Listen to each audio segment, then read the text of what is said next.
অর্থনীতি শ্বেতপত্র প্রকাশ, সরকারি ব্যয় 40% পর্যন্ত তছরূপের তথ্য। স্থিতিশীলতা না থাকলে বিপদ সংকুল হবে দীর্ঘমেয়াদী সংস্কার, আশঙ্কা ডক্টর দেবপ্রিয়। আগামী নির্বাচন যে কোনো সময়ের চেয়ে চ্যালেঞ্জিং বলেছেন তারেক রহমান। নির্বাচনের আগে দেশে ফিরবেন বিএনপির ভারপ্রাপ্ত চেয়ারম্যান আশা মেজর হাফিজের। সাম্প্রদায়িক ইস্যুতে ভুল তথ্য ছড়ানো, ভারতীয় মিডিয়ার ক্যাম্পেইনের বিরুদ্ধে প্রচার চালাবে সরকার, জানালেন পররাষ্ট্র উপদেষ্টা। পার্বত্য চুক্তি 27 বছরেও শান্তি ফেরেনি পাহাড়ি জনপদে। অন্তর্দ্বন্দ্ব আর সহিংসতা থামছে না, পাল্টাপাল্টি কর্মসূচির মধ্য দিয়ে পালন। দেখছিলেন ক্রাউন সিমেন্ট সংবাদ শিরোনাম। শেখ হাসিনার 15 বছরের শাসনামলে দুর্নীতির শীর্ষে ছিল ব্যাংকিং খাত। মন্দ ঋণ দিয়ে 24টি পদ্মা সেতু এবং 14টি মেট্রো রেল করা যেত, এমন তথ্য শ্বেতপত্র প্রণয়ন কমিটির। সরকারি ব্যয়ের 40% পর্যন্ত অর্থ তছরূপের তথ্য দিয়ে কমিটির প্রধান ডক্টর দেবপ্রিয় ভট্টাচার্য জানিয়েছেন, চুরি দুর্নীতিতে রাজনীতিবিদ এবং ব্যবসায়ীদেরও ছাপিয়ে গেছে আমলারা। চামচা পুঁজিবাদ থেকে চোরতন্ত্রের রূপ নেওয়া দুর্নীতি রোধে সরকারকে দক্ষতার সঙ্গে কাজ করার পরামর্শ দিয়েছেন তিনি। অর্থনৈতিক স্থিতিশীলতা এবং নিরাপত্তা নিশ্চিত না হলে সংস্কার বিপদসংকুল হয়ে পড়বে, এমন আশঙ্কা করছেন ডক্টর দেবপ্রিয় ভট্টাচার্য। রিপোর্ট করছেন জিয়াউল হক সবুজ। সোমবার রাজধানীর শেরেবাংলা নগরে বিগত সরকারের 15 বছরের দুর্নীতির শ্বেতপত্র প্রকাশ করে এই সংক্রান্ত কমিটি।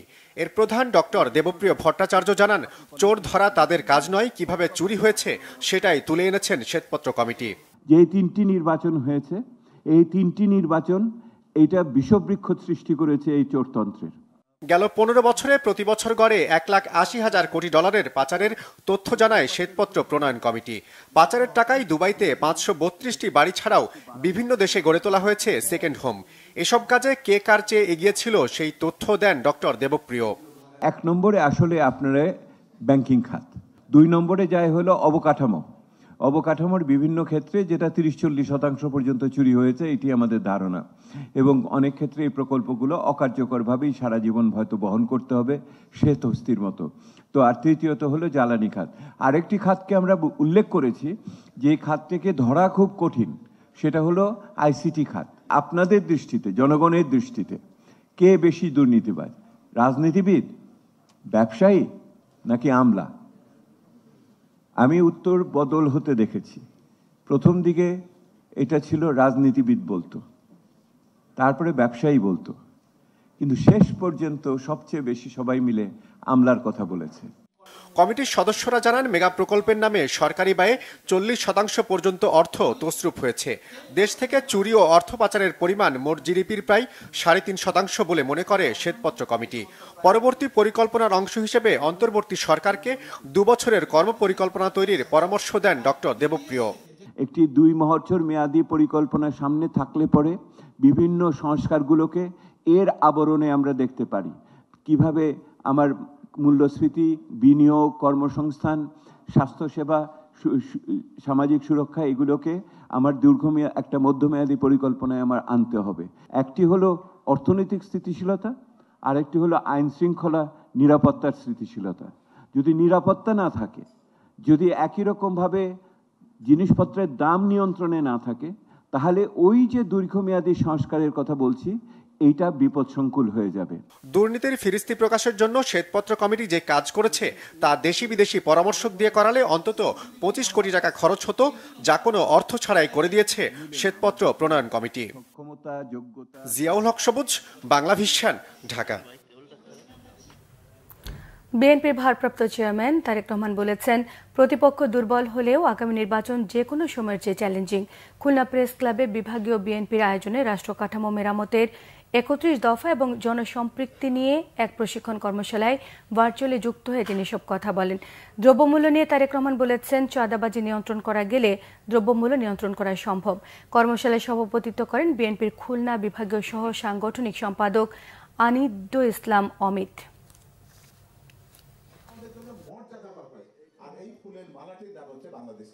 আমাদের দেশে এখানে চাঁদাবাজির একটি সমস্যা আছে। পথে পথে চাঁদাবাজি হয়। চাঁদাবাজির সাথে কারা কারা জড়িত, কোন কোন ধরনের মানুষ জড়িত, একটা কম বেশি আমাদের সকলেরই ধারণা আছে। এই বিষয়টাকে যদি আমরা নিয়ন্ত্রণ করতে সক্ষম হই, অবশ্যই অনেকাংশেই ভোক্তার কাছে যখন প্রোডাক্টটা পৌঁছাবে অনেকাংশে এটা কমে আসবে। এর ভিতরে আবার কিছু আর্টিফিশিয়াল সিন্ডিকেশন আছে বা সিন্ডিকেট আছে, যারা ইচ্ছাকৃতভাবে অধিক মুনাফার জন্য, অনৈতিক মুনাফার জন্য যারা হঠাৎ হঠাৎ করে বিভিন্ন জায়গায় দাম বাড়িয়ে দেয় জিনিসগুলোর। বিশেষ করে ঢাকা শহরে এটা হয়ে থাকে। আমাদেরকে এই বিষয়গুলোকে বের করতে হবে, বের করে এই বিষয়গুলোর বিরুদ্ধে ব্যবস্থা নিতে হবে। রাষ্ট্রের যে অর্থটা আমরা কৃষকের নাম করে ভর্তুকি দিতে চাইছি সেটি যাতে কৃষকের কাছে পৌঁছায়, সেজন্য আমরা সেই কার্ডের এগেনস্টে আমরা হতে পারে তাকে যেই আমরা সারটা দেই, যে বীজটা আমরা দেই, এই জিনিসগুলো হয়তো তাকে প্রোডাক্ট হিসেবে আমরা দিতে পারি, অথবা সেই পরিমাণ অর্থ আমরা নগদেও তাকে দিতে পারি। বিচারাধীন মামলার আইনি মোকাবেলা শেষে নির্বাচনের আগে দেশে ফিরবেন বিএনপির ভারপ্রাপ্ত চেয়ারম্যান তারেক রহমান, এমন প্রত্যাশা বিএনপির স্থায়ী কমিটির সদস্য অবসরপ্রাপ্ত মেজর হাফিজউদ্দিন আহমেদের। বনানীর বাসায় সাংবাদিকদের সঙ্গে আলাপকালে তিনি প্রত্যাশার কথা জানিয়েছেন। তিনি আরও বলেন, দেশের মানুষ নির্বাচিত রাজনৈতিক দলকে ক্ষমতায় দেখতে চান। সংস্কার চলমান প্রক্রিয়া, যে দল ক্ষমতায় আসবে তারাই সংস্কার চলমান রাখবে। বিএনপির স্থায়ী কমিটির এই সদস্য অভিযোগ করেন, দেশের আইন শৃঙ্খলা পরিস্থিতি খারাপ, দ্রব্যমূল্য নিয়ন্ত্রণের বাইরে। পতিত সরকারের দোসরদের অপকর্মের কারণেই পরিস্থিতি স্বাভাবিক হচ্ছে না বলে মনে করেন মেজর হাফিজ। তিনি বলেন, রাজনৈতিক প্রতিপক্ষ দমনে গত 16 বছরে অসংখ্য মিথ্যে মামলা করেছে আওয়ামী লীগ সরকার।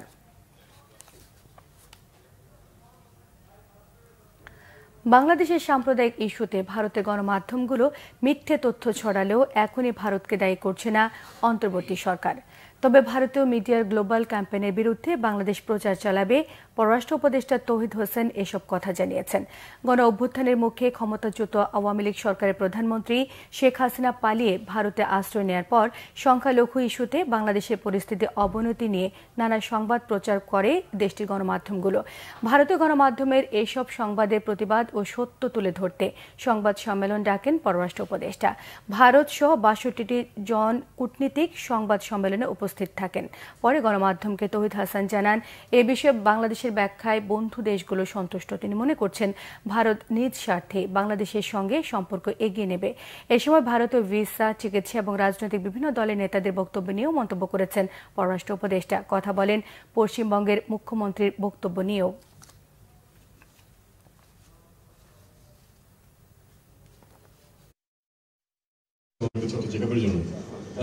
হসপিটালের সব সিট কিন্তু একদম ভর্তি, কারণ লোকজন ভারতে যেতে পারছে। তারা যে এখানে খারাপ চিকিৎসা পাচ্ছে তা কিন্তু কাজে এটা কি ভারতের স্বার্থে কিনা ভেবে দেখতে হবে। তাদের কলকাতার ব্যবসায়ীদের অবস্থা একটু খারাপ, আমরা পত্রপত্রিকা জানি এবং আমি তো যোগাযোগ আছে, তারাও বলেছে। এটা কি ভারতের স্বার্থে কিনা সেটা ভারতকে দেখতে হবে। আবার ব্যাপার আছে বৃহত্তর স্বার্থে, তারা যদি মনে করে যারা পশ্চিমবঙ্গের ক্ষতি হোক, তবু ভারতের স্বার্থ অন্যটাতেই, সেটা তারা বুঝবে। ভারতের স্বার্থ তো আমি বুঝতে পারবো। পার্শ্ববর্তী দেশের মিডিয়া বাংলাদেশ নিয়ে অনেক মিথ্যে খবর প্রচার করে বলেছেন স্বরাষ্ট্র উপদেষ্টা জাহাঙ্গীর আলম চৌধুরী। দুপুরে রংপুরের পীরগঞ্জে শহীদ আবু সাইদের কবর জিয়ারত শেষে সংখ্যালঘু এবং ইস্কন ইস্যু নিয়ে সাংবাদিকদের সঙ্গে তিনি এসব কথা বলেন। স্বরাষ্ট্র উপদেষ্টা আরও বলেছেন, বাংলাদেশের গণমাধ্যম সত্য খবর প্রচারের মধ্য দিয়ে তাদের মিথ্যে প্রচারকে বন্ধ করতেই পারে। দেশে কোনো অস্থিতিশীল পরিস্থিতি তৈরি হয়নি বলে সাফ জানিয়ে দিয়েছেন তিনি। হুঁশিয়ারি দেন, জুলাই আগস্ট আন্দোলন ঘিরে ঢালাও মামলা যারা দিচ্ছেন তাদেরও আইনের আওতায় আনা হবে। মিথ্যে মামলায় কেউ যেন শাস্তি না পান তা নিশ্চিত করতে কমিটি গঠন করা হয়েছে বলেও জানিয়েছেন স্বরাষ্ট্র উপদেষ্টা। শীতার্থদের মাঝে কম্বল বিতরণ এবং পুলিশ লাইন অডিটোরিয়ামে জেলা এবং মহানগর পুলিশের কর্মকর্তাদের সঙ্গে মতবিনিময় করেছেন তিনি। ধরেন একটা ঝড় ঝান্টার পরেও কিন্তু আপনার এই ঘর ঠর রিপেয়ার করতে কিন্তু একটু সময় দরকার হয়। একেবারে যদি সাথে সাথে বললেন যে আমার ঘরটা তো এই ঝড়ের আগে এরকম ছিল, এখন কেন হয়ে যায় না? হয়ে যায়, কিছু সময় দিতে হবে, আমাদেরও কিছু সময় দিতে হবে। আমাদের কাছে তো এরকম কোনো কিছু নাই যে বলবার হয়ে যাবে। এখানে কোনো অস্থিতিশীল পরিস্থিতি তৈরি হয় নাই। পার্শ্ববর্তী দেশের মিডিয়া আমগো সম্বন্ধে অনেক মিথ্যা প্রচার করে, যেটা একমাত্র আপনারাই এটা করতে পারেন, কাউন্টার করতে পারেন, যেহেতু আপনারা সত্যি ঘটনা প্রকাশ করে এদের এই মিথ্যা প্রচারটাকে আপনারা মিথ্যাটাকে বন্ধ করে দিতে পারেন। আমি আপনাদের কাছে অনুরোধ করব, আমাদের দেশের সাংবাদিকরা কিন্তু সত্যি ঘটনাই বলে, এবং আপনারা সত্যি ঘটনা প্রকাশ করেন, এবং ওদের যারা আপনি এই যে মিথ্যা ঘটনা রটাচ্ছে তাদের মুখে সে সময় চুলকালি পড়বে। অন্যায় ও জুলুমের বিরুদ্ধে জনগণকে প্রতিবাদের আহ্বান জানিয়েছেন জামায়াতের আমির ডাক্তার শফিকুর রহমান। ঝালকাঠিতে স্থানীয় একটি কমিউনিটি সেন্টারে ইউনিয়ন দায়িত্বশীল সমাবেশে প্রধান অতিথির বক্তব্যে তিনি অভিযোগ করেন 15.5 বছর ধরে এদেশের জনগণ শান্তিতে ঘুমোতে পারে না। তারা মর্যাদার সঙ্গে বাঁচার অধিকার থেকে বঞ্চিত হবার পাশাপাশি পেশাগত দায়িত্ব পালনেরও সুযোগ পায়নি। খুন, ক্রসফায়ার এবং বিচার বহির্ভূত হত্যাকাণ্ডে ভরে গিয়েছিল দেশটি। জামায়াতের 11 শীর্ষ নেতার বিরুদ্ধে জুলুমেরও অভিযোগ করেছেন তিনি।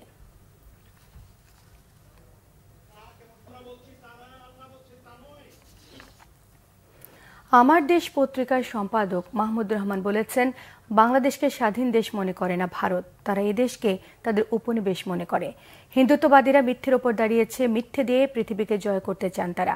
দুপুরে ব্রাহ্মণবাড়িয়া জামিয়া ইসলামিয়া ইউনিসিয়া মাদ্রাসায় হেফাজতে ইসলামের কেন্দ্রীয় মহাসচিব সহ আলেম উলামাদের সঙ্গে সৌজন্য সাক্ষাৎ শেষে সাংবাদিকদের সঙ্গে তিনি সব কথা বলেন। বাংলাদেশকে স্বাধীন দেশ মনেই করে না, তারা বাংলাদেশকে ভারতের উপনিবেশ মনে করে।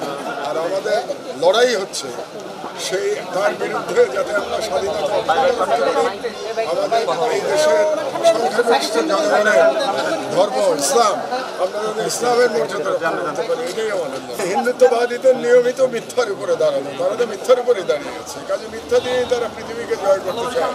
কিন্তু আল্লাহর আইন হচ্ছে যে সত্যের জয় হবে এবং মিথ্যা বিদরিত হবে, মিথ্যা পরাজিত হবে। পার্বত্য শান্তি চুক্তির 27 বছর আজ। চুক্তির এতদিনেও কাঙ্ক্ষিত শান্তি ফেরেনি পাহাড়ি জনপদে। কেএনএফ সহ বিভিন্ন সন্ত্রাসী গ্রুপের তৎপরতা চলছে। পার্বত্য চট্টগ্রামের 3 জেলা রাঙামাটি, খাগড়াছড়ি, বান্দরবানে সড়ক ও অবকাঠামোগত উন্নয়ন হলেও মানুষের নিরাপত্তা এবং আর্থসামাজিক উন্নয়নে তেমন পরিবর্তন আসেনি। 27 বছর ধরে পার্বত্য শান্তি চুক্তির বড়াই করা হলেও সেই শান্তি সেখানে ফেরেনি। আধিপত্য বিস্তার, ভূমি বিরোধ, আঞ্চলিক রাজনৈতিক প্রভাব, জাতিগত সহিংসতা পাহাড়ে পার্বত্য শান্তি চুক্তির অন্তরায়।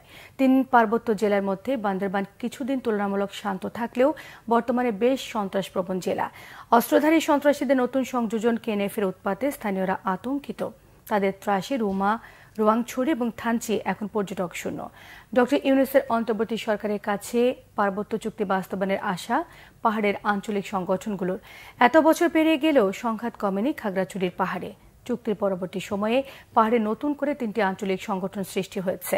বিগত সরকার শান্তি চুক্তি পূর্ণাঙ্গ বাস্তবায়ন করেনি বলে অভিযোগ আঞ্চলিক সংগঠনগুলোর। অন্যদিকে পাহাড়ে শান্তি না ফেরায় ক্ষুব্ধ রাঙামাটিবাসী। তবে পার্বত্য চুক্তি বাস্তবায়নে এখনও আশাবাদী রাঙামাটি আদিবাসী ফোরামের সভাপতি প্রকৃতি রঞ্জন চাকমা। পার্বত্য চুক্তি নিয়ে খাগড়াছড়িতে পাল্টাপাল্টি কর্মসূচি পালন করেছে পার্বত্য চট্টগ্রাম নাগরিক পরিষদ এবং পার্বত্য চট্টগ্রাম জনসংহতি সমিতি লারমা গ্রুপ। রাঙামাটি ও বান্দরবানেও কর্মসূচি পালন করেছে বিভিন্ন সংগঠন। খাগড়াছড়ি শহরে একটি রেস্টুরেন্টে আলোচনা সভা করে চট্টগ্রাম নাগরিক পরিষদ। এতে বক্তারা চুক্তিকে সংবিধান বিরোধী এবং বৈষম্যমূলক দাবি করে চুক্তির পুনর্মূল্যায়ন, পাহাড়ে শান্তি স্থাপনে ব্যর্থতার অভিযোগে আঞ্চলিক পরিষদ চেয়ারম্যান সন্তু লারমাকে অপসারণ এবং নিরাপত্তা বাহিনীর সকল ক্যাম্প পুনর্স্থাপনের দাবি জানিয়েছেন। এদিকে পার্বত্য চুক্তির 27 বছর পূর্তি উপলক্ষে গণসমাবেশ করে পার্বত্য চট্টগ্রাম জনসংহতি সমিতি লারমা গ্রুপ। সমাবেশে শান্তি চুক্তি পূর্ণাঙ্গ বাস্তবায়নে সকল ষড়যন্ত্রের বিরুদ্ধে ঐক্যবদ্ধ সংগ্রাম গড়ে তোলার আহ্বান জানিয়েছেন বক্তারা। অন্যদিকে রাঙামাটি শহরের জিমনেসিয়াম প্রাঙ্গণে গণসমাবেশ করে জনসংহতি সমিতি। শান্তি চুক্তি পূর্ণাঙ্গ বাস্তবায়ন করে ক্ষুদ্র নৃগোষ্ঠীর সুরক্ষা নিশ্চিতের আহ্বান জানিয়েছেন জনসংহতি সমিতির শীর্ষ নেতা উষাতন তালুকদার। এছাড়া বান্দরবানে স্থানীয় রাজার মাঠে পার্বত্য চট্টগ্রাম জনসংহতি সমিতির উদ্যোগে গণসমাবেশ এবং আলোচনা সভা অনুষ্ঠিত হয়েছে। এতে প্রধান অতিথি ছিলেন পার্বত্য চট্টগ্রাম আঞ্চলিক পরিষদের সদস্য KS মং মারমা। নৌপরিবহন উপদেষ্টা এম শাখাওয়াত হোসেন বলেছেন, নির্বাচন কখন কিভাবে দেয়া হবে তা নতুন কমিশনের সিদ্ধান্ত। সেজন্য তাদের সময় দিতে হবে, তারা নির্বাচনে রোডম্যাপ দেবেন।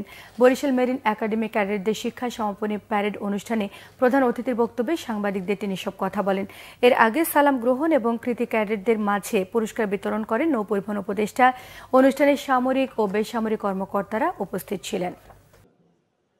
এখন একটি নির্বাচন কমিশন গঠিত হয়েছে। নির্বাচন নিয়ে আলোচনা করা তাদের এখতিয়ার, আমার বা আমাদের কোনো এখতিয়ার আছে বলে আমি মনে করি না। এটা ইলেকশন কমিশন উইল ডিসাইড যে তারা কখন কিভাবে কি নির্বাচন করবেন। ধর্ম বিষয়টি সেপারেট, বাট আমরা বাংলাদেশি, এটাই আমাদের পরিচয়, সেটা যে ধর্মেরই হোক। এখন কেউ কেউ এই ধর্মটাকে ব্যবহার করছে, সেটা শুধু ইসকন কেন, শুধু মেজরিটি ধর্ম যারা তাদেরও ব্যবহার করা হচ্ছে। তো এটা আমি মনে করি না যে খুব শুভ দেশের জন্য, এবং যারা যারা এর সাথে জড়িত তারা এখন টের পেয়েছেন যে তাদের পিছনে কেউ নেই। তাবলিগের বিশ্ব আমির মাওলানা সাদকে নিঃশর্তে দেশে আসার সুযোগ দেওয়ার দাবিতে দেশের বিভিন্ন জেলায় স্মারকলিপি জমা দিয়েছেন তাবলিগ জামায়াতের সাদপন্থীরা। সকালে সিলেট জেলা প্রশাসকের কার্যালয়ের সামনে গণজমায়েত হন তাবলিগের সাদপন্থীরা। পরে জেলা প্রশাসকের মধ্য দিয়ে প্রধান উপদেষ্টা ডক্টর মোহাম্মদ ইউনূস বরাবর স্মারকলিপি হস্তান্তর করেছেন তারা। ব্রাহ্মণবাড়িয়া জেলা প্রশাসনের কাছে স্মারকলিপি জমা দেন মাওলানা আনিসুর রহমান, শাহ আলম, জাহিদ হোসেন সহ আরও অনেকে। এদিকে বিশ্ব আমিরকে দেশে আসতে বাধা না দেওয়ার দাবিতে প্রধান উপদেষ্টা বরাবর স্মারকলিপি জমা দিয়েছে তাবলিগ জামায়াতের জামালপুর জেলা। একই ইস্যুতে স্মারকলিপি জমা দিয়েছেন মানিকগঞ্জ এবং সিরাজগঞ্জের তাবলিগ জামায়াতের নেতারা। দেশের বিভিন্ন জায়গার আরো কিছু খবর নিয়ে এখন থাকছে একটি ডেস্ক রিপোর্ট। বাংলাদেশের বিরুদ্ধে ভারতীয় মিডিয়া ও রাজনীতিকদের অপপ্রচারের অভিযোগে চট্টগ্রামের জামায়াতুল ফালাহ মসজিদের সামনে গণজামায়াত করেছে হেফাজতে ইসলাম। গণজামায়াত শেষে বিক্ষোভ মিছিল ও আলোচনা সভা হয়। এদিকে চট্টগ্রামের আইনজীবী সাইফুল ইসলাম আলিফ হত্যার বিচারের দাবিতে ও ইসকন বন্ধের দাবিতে ঝিনাইদহে বিক্ষোভ মিছিল ও সমাবেশ করেছে হেফাজতে ইসলাম। দ্রব্যমূল্য বৃদ্ধির প্রতিবাদে ঝালকাঠিতে মানববন্ধন হয়েছে। ঝালকাঠি প্রেস ক্লাবের সামনে এ মানববন্ধন করে জুমার্স অ্যাসোসিয়েশন অব বাংলাদেশ। দ্রব্যমূল্য বৃদ্ধির প্রতিবাদে মানববন্ধন হয়েছে জয়পুরহাটেও। দুর্নীতিবাজ ব্যবসায়ীদের বিরুদ্ধে দ্রুত ব্যবস্থা নেওয়ার দাবি জানান বক্তারা। এদিকে সাতক্ষীরায়ও নিত্য পণ্যের দাম কমানোর দাবিতে মানববন্ধন হয়েছে। টাঙ্গাইলে শ্রমিক দলের কর্মী সভা হয়েছে। জেলা শ্রমিক দলের উদ্যোগে শিল্পকলা একাডেমির অডিটোরিয়ামে এতে প্রধান অতিথি ছিলেন জেলা বিএনপির সভাপতি হাসানুজ্জামিল শাহীন। আন্তর্জাতিক নারী নির্যাতন প্রতিরোধ পক্ষ 2024 পালিত হয়েছে চাঁপাইনবাবগঞ্জে। জেলা প্রশাসক ও মহিলা বিষয়ক অধিদপ্তরের যৌথ আয়োজনে এ উপলক্ষে শোভাযাত্রা ও আলোচনা সভা হয়। ময়মনসিংহে সাংবাদিকদের কল্যাণ ট্রাস্টের অর্থনৈতিক সহায়তা চেক বিতরণ করা হয়েছে। জেলা প্রশাসকের সম্মেলন কক্ষে 20 জন সাংবাদিক এ সহায়তা পান। নরসিংদীর জোড়া খুনের আসামি জেল থেকে পালিয়ে বাদীকে হত্যার হুমকি দিয়েছে এমন অভিযোগে সংবাদ সম্মেলন করেছে নিহত সিরাজ উদ্দিনের পরিবার। আসামি সাইফুলকে দ্রুত গ্রেফতার করে বিচারের দাবি জানান তারা। পটুয়াখালীতে ঝাটকার সংরক্ষণের জেলা ট্রাক্সফোর্স কমিটি সভা হয়েছে। জেলা প্রশাসকের সম্মেলন কক্ষে এ সভা হয়। কালচারাল লিডারশিপ প্রোগ্রাম হয়েছে রংপুরে। বিভাগীয় ইসলামিক ফাউন্ডেশন মিলনায়তনে বিভাগের 8টি জেলার বিভিন্ন সাংস্কৃতিক সংগঠনের 2 শতাধিক মানুষ এতে অংশ নেন। সাভারের সরকারি খাস জমিতে খেলার মাঠ নির্মাণের দাবিতে মানববন্ধন ও বিক্ষোভ মিছিল করেছে শিক্ষার্থীরা। পরে উপজেলা নির্বাহী কর্মকর্তার কাছে স্মারকলিপি জমা দেন তারা। মানিকগঞ্জে বিজয় দিবসের ভলিবল টুর্নামেন্ট শুরু হয়েছে। সরকারি বালক উচ্চ বিদ্যালয় মাঠে টুর্নামেন্টের উদ্বোধন করেন জেলা প্রশাসক মোহাম্মদ মনোয়ার হোসেন মোল্লা। টিভি ক্যামেরার জার্নালিস্ট অ্যাসোসিয়েশনের 17তম বার্ষিকী পালিত হয়েছে চট্টগ্রামে। এতে প্রধান অতিথি ছিলেন সিটি কর্পোরেশনের মেয়র ডাক্তার শাহাদাত হোসেন। চট্টগ্রামের উন্নয়নে সবাইকে একসাথে কাজ করার আহ্বান জানান তিনি। শর্মিলা কেয়া, বাংলা ভিশন নিউজ ডেস্ক। সংবাদ শেষ করব ক্রাউন সিমেন্ট শিরোনামগুলো আরো একবার জানিয়ে দিয়ে। অর্থনীতি শ্বেতপত্র প্রকাশ, সরকারি ব্যয় 40% পর্যন্ত তছরূপের তথ্য। স্থিতিশীলতা না থাকলে বিপদ সংকুল হবে দীর্ঘমেয়াদী সংস্কার, আশঙ্কা ডক্টর দেবপ্রিয়। আগামী নির্বাচন যে কোনো সময়ের চেয়ে চ্যালেঞ্জিং বলেছেন তারেক রহমান। নির্বাচনের আগে দেশে ফিরবেন বিএনপির ভারপ্রাপ্ত চেয়ারম্যান আশা মেজর হাফিজের। সাম্প্রদায়িক ইস্যুতে ভুল তথ্য ছড়ানো, ভারতীয় মিডিয়ার ক্যাম্পেইনের বিরুদ্ধে প্রচার চালাবে সরকার, জানালেন পররাষ্ট্র উপদেষ্টা। পার্বত্য চুক্তি 27 বছরেও শান্তি ফেরেনি পাহাড়ি জনপদে।